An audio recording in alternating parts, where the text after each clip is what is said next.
man, I know answers in here. Oh, you actually have to study. But the good thing is, it's not difficult. So today I want to show you the website where you can schedule your exam, but also there's practice exams. So let's get started. FAA PSIexams.com, if you can see this website here. PSI True Talent is the website the FAA uses. You go to practice exams, which is here. You scroll to the bottom, and you want unmanned aircraft general, small UAG. I know we talk about UAS all the time, but they call this exam the UAG. You select it, and then it's going to take you to this page, and it's going to bring up questions. There are 45 questions on this exam. On the actual exam, there's 60 questions. But for today, I'm going to run through questions that don't have a supplement that you need to look at. So this is the supplement, and you can find this on the website as well. It's basically the same supplement for the sport pilot, recreational pilot, and private pilot. It's the same supplement. But just to show you how to use it, for example, it says refer to FAA 8082H figure 21. So if you have a question like that, you would go in here in the supplement and look for figure 21. These are all legends. There we go, figure 5, 13, 17, we're getting closer. And here we go, figure 21. And you can use the table of contents as well. You pull up the figure,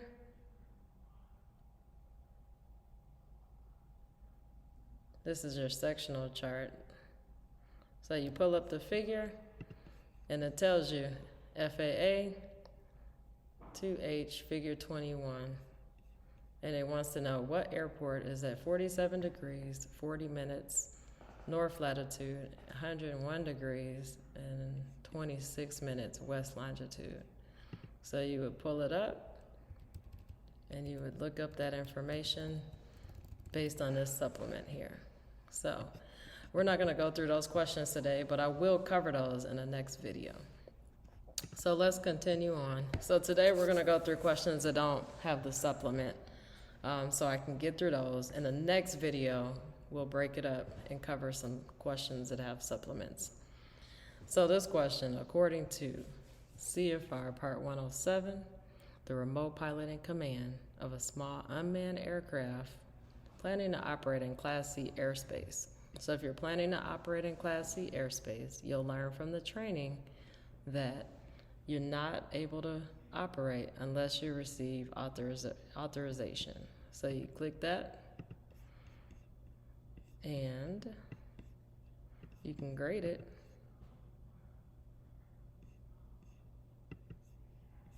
And it shows it's correct. And then you move on to the next. This one has a supplement, so we're going to continue. Here we go. To ensure that unmanned aircraft center of gravity limits are not exceeded, follow the aircraft loading instructions specified in the Pilot Operating Handbook or UAS Flight Manual, Aeronautical Information Manual, or the Aircraft Weight and Balance Handbook. So I'm going to go with this Pilot Operating Handbook, UAS Flight Manual for your particular drone. Let's grade it, and it's correct. When operating an unmanned airplane, the remote pilot should consider that the load factor on the wings may be increased anytime. The first one says the CG is shifted rearward to the aft CG limit. You'll learn about all that in your training. The airplane is subjected to maneuvers other than straight and level flight. and the gross weight is reduced. So this is talking about load factor on the wings. So when the gross weight is reduced, you're going to have less load on your wings. So you can eliminate that one. The CG is shifted rearward to the aft CG limit. And then you have the airplane is subjected to maneuvers other than straight and level flight. So when you're climbing, descending, and you're turning, then you're going to have more load on your wings. So let's go with that. There we go. Correct. Next.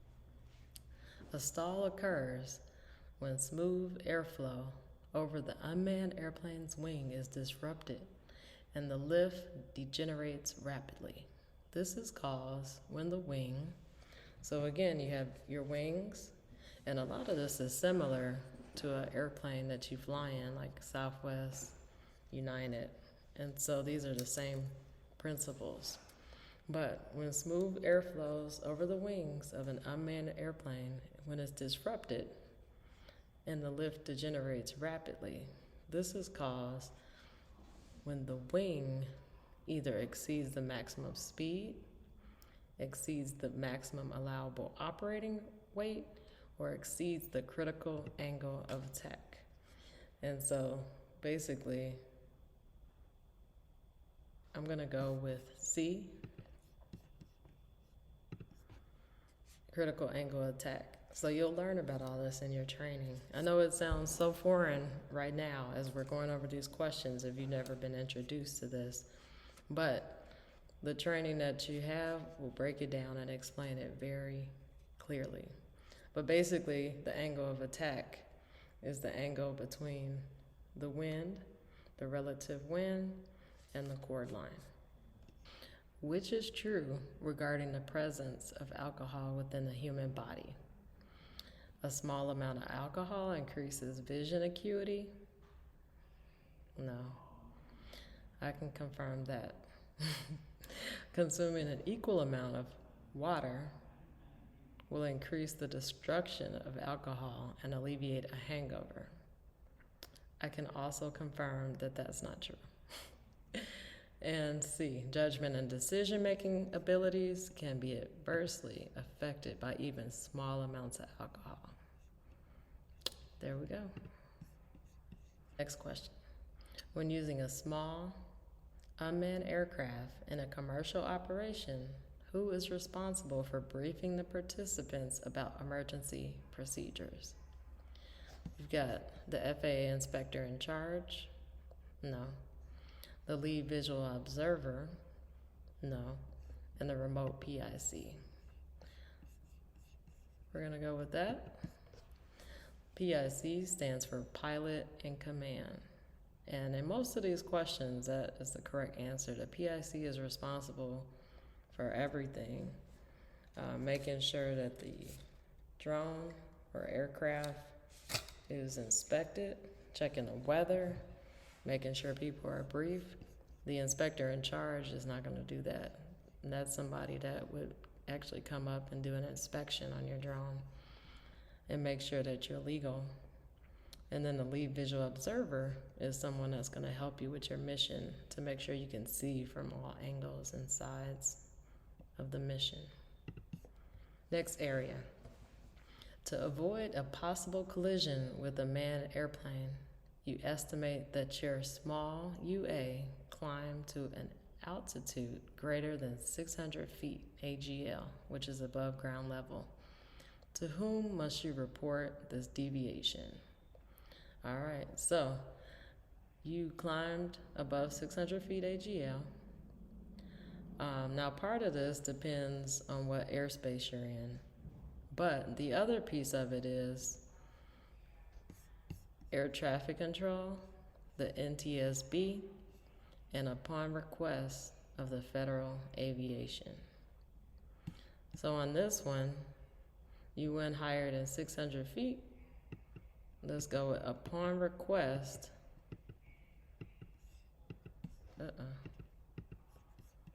Let's see if it took it. Okay. Now the deal with this is, it doesn't say that you're in airspace that's controlled, which is A, B, C, and D. Also E. So in this case, if you have to climb above to avoid an accident, you only have to report that if there's, if the FAA requests that you provide information. All right, next question. That has a supplement. Here's one. Under what condition should the operator of a small UA establish a scheduled maintenance protocol? So basically, maintenance might be changing out your propellers, ensuring there's no debris in your motors. You may be cleaning your lens and checking your gimbals, whatever your manual says for the drone that you purchase. So it says when the manufacturer does not provide a maintenance schedule, UAS does not need a required maintenance schedule. That's not correct. When the FAA requires you to do so following an accident. No, that sounds a little bit like you're doing it after the fact. So if your manufacturer does not provide a maintenance schedule, then that means you want to develop your own maintenance protocol. All right, next. According to Part 107, the responsibility to inspect the small UAS to ensure it is in safe operating condition rests with, we just talked about that. It may not be the owner because maybe someone else is flying it as the remote pilot in command. So that one's a little tricky. You would think it was the owner, but it's not the visual observer. The remote pilot in command is the answer for most of these, not all of them.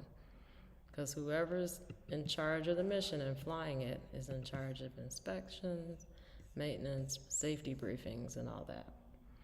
All right, next question. Identify the hazardous attitude or characteristic a remote pilot displays when taking risk in order to impress others. So these are hazardous identify the hazardous attitude or characteristic a remote pilot displays while taking risk in order to impress others. So when you do that, are you being impulsive, invulnerable, or macho? If you're trying to impress others, I would say macho.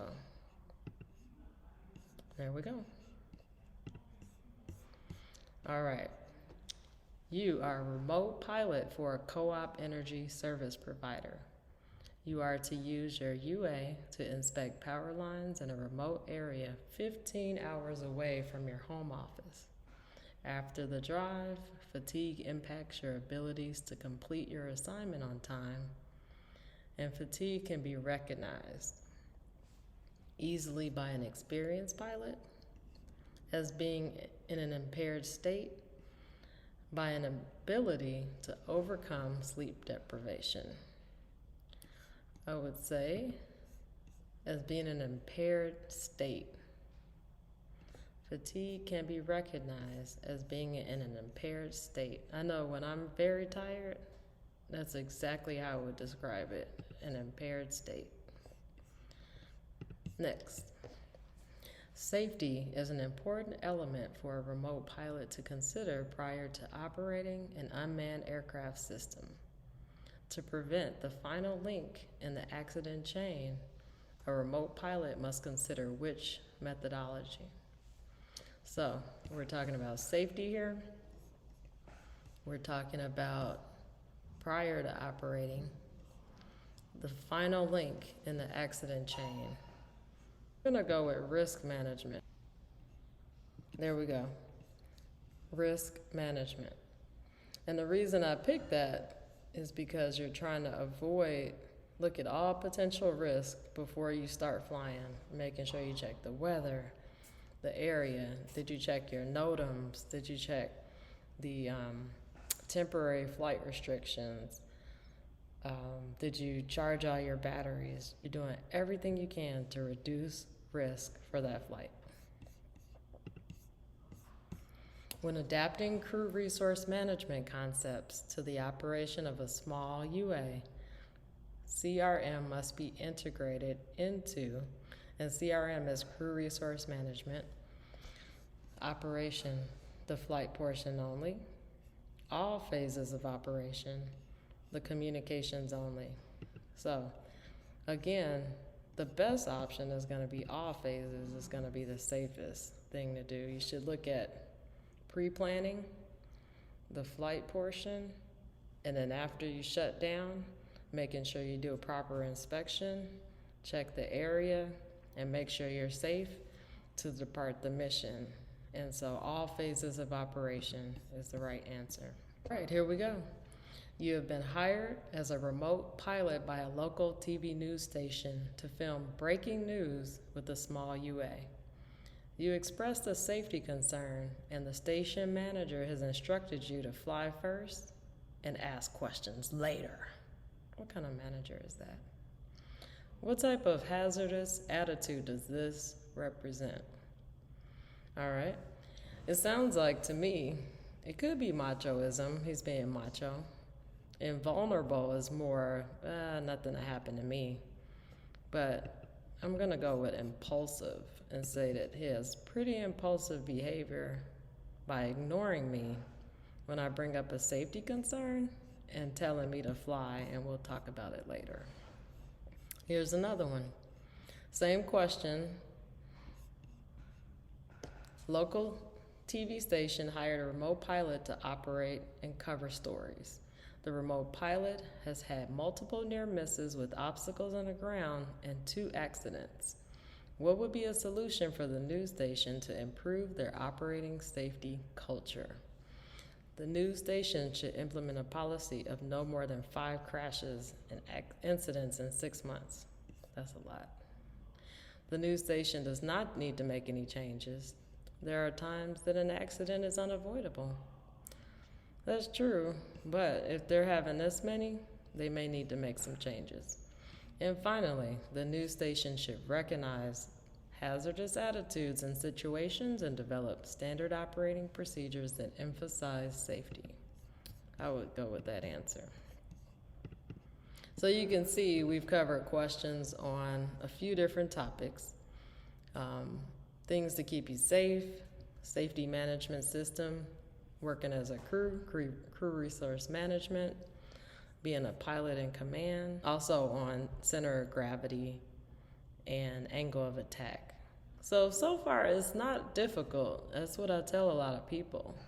They think some of these concepts are difficult, but a lot of it is memorization and just really reading the question, trying to understand what they're asking, and then eliminating the choices that aren't as good is the best one. This one we're gonna skip because they have figures in them, so we'll come back to those on the next video. All right, the most comprehensive information on a given airport is provided in the chart supplement US, the airport facility directory. That's what I knew it was called that when I was in school a long time ago. Notices to airmen, those are delivered over the radio. And then the terminal area charts are different. So we're gonna go with chart supplements. All right, according to Part 107, who is responsible for determining the performance of a small unmanned aircraft? All right, so here we go again. Who's always in charge? The performance of a small unmanned aircraft. So, yes, the manufacturer does determine the performance, but the remote PIC is going to have limitations based on current conditions when you're flying.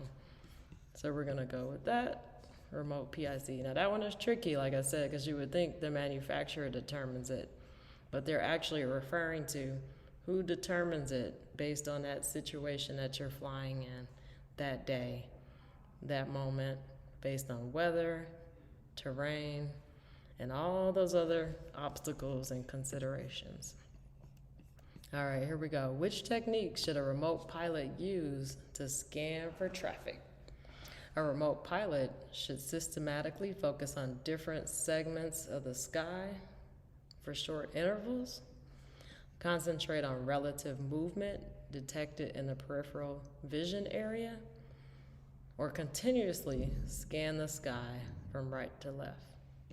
I'm going to go with this one. This one always gets me because these two both seem like good answers. But hey, there we go. So remember, systematically, short intervals of the sky. And the cool thing about this exam is these are the exact questions that you're going to get. There's no essay questions. They're all multiple choice, and they're going to be worded exactly like this. Under what condition would a small UA not have to be registered before it operated in the U.S.?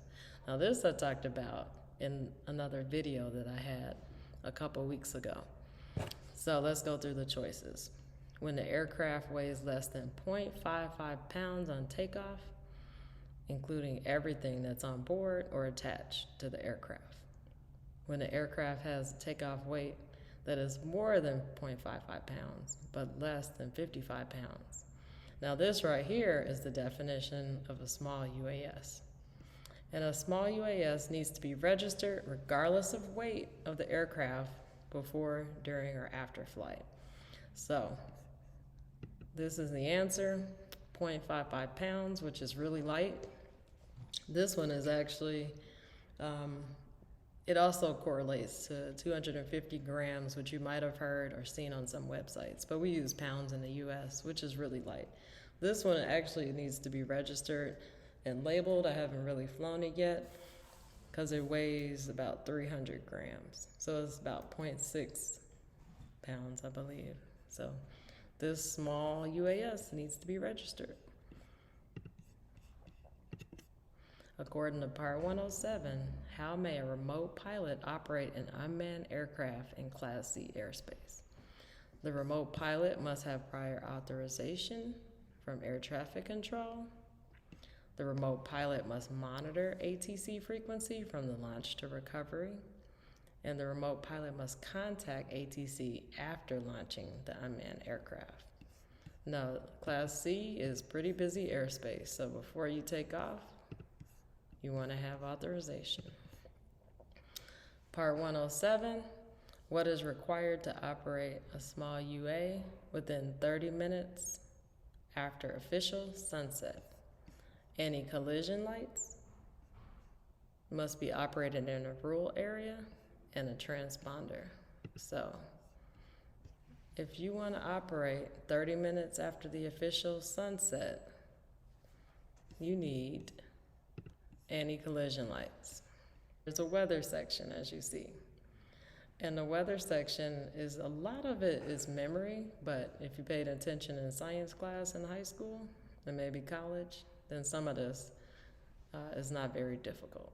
For me, I use a lot of memorization with this because I don't think I had a lot of science classes that talked about this. Or maybe I wasn't paying attention. I was probably passing notes in class.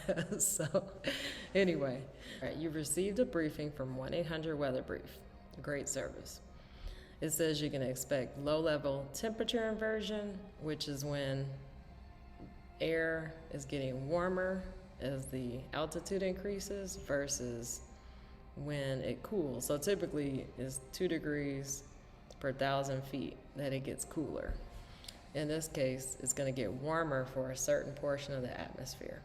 What weather would you expect? There you go. All right, what effect does high density altitude have on the efficiency of a UA propeller?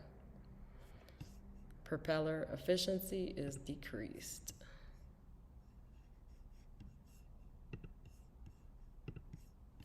What are characteristics of a moist, unstable air mass? So when you have moist, unstable air, then you're going to have turbulence and showery precipitation. So these are all weather questions. So you're going to have a big section on weather. What are characteristics of stable air? Stable air, good visibility, steady precipitation, Good, poor visibility, steady precipitation, poor visibility, intermittent precipitation. All right, we're almost done. These are all questions with figures, so we'll come back to those. When may a remote pilot reduce the intensity of an aircraft lights during a night flight? All right, at no time may you reduce the lights at night. When a manned aircraft is in the vicinity of a SUAS? No, because you would want them to see you. When it's in the interest of safety to dim the aircraft lights. Safety always comes first. Preparing for a night flight. What should a SUAS pilot be aware of after assembling and conducting a pre-flight of an aircraft while using a bright white flashlight? A bright flashlight or work light. So this is one thing you don't want to do. If you can, you want to try to use a red light. It makes it a lot easier on your eyes. So you should be aware that it takes 30 minutes for a person's eyes to fully adapt to darkness. Once adapted to darkness, a person's eyes are relatively immune to bright lights. That's not true. We all know that from when somebody comes in our room and they wake us up. When you're watching TV and it's just painful. The person should use a flashlight equipped with LED lights to facilitate their night vision. Nope. This is the correct answer. All right. What must a person who is manipulating the controls of a small unmanned aircraft do if the standard remote identification fails during a flight? Land the aircraft as soon as practicable, notify the nearest FAA air traffic facility, or activate the aircraft's navigation lights. So, do you land or do you notify the FAA air traffic facility? It's probably better to just land. Where must a small unmanned aircraft serial number be listed when using either standard remote identification or a broadcast module? So this has to do with FAA policies and procedures. There you go. Certificate of Aircraft Registration. To conduct Category 1 operations, a remote pilot in command must use a small unmanned aircraft that weighs less than, all right, so this is for Category 1 operations. Category 1, 0.55 pounds or less. Which category of small unmanned aircraft must have an airworthiness certificate issued by the FAA? Now, I haven't had to do that yet, so I'm guessing it has to do with, it's not 2, 3, so process of elimination, 4. When it's category 4 or above, you have to have an airworthiness certificate. Those are larger. This one has a figure, another figure. So quite a few of these have figures. So basically, what that means is you're gonna have to, if it's time, the exam, you're gonna have to find out a good strategy to get through those questions that have figures, because you have to look them up.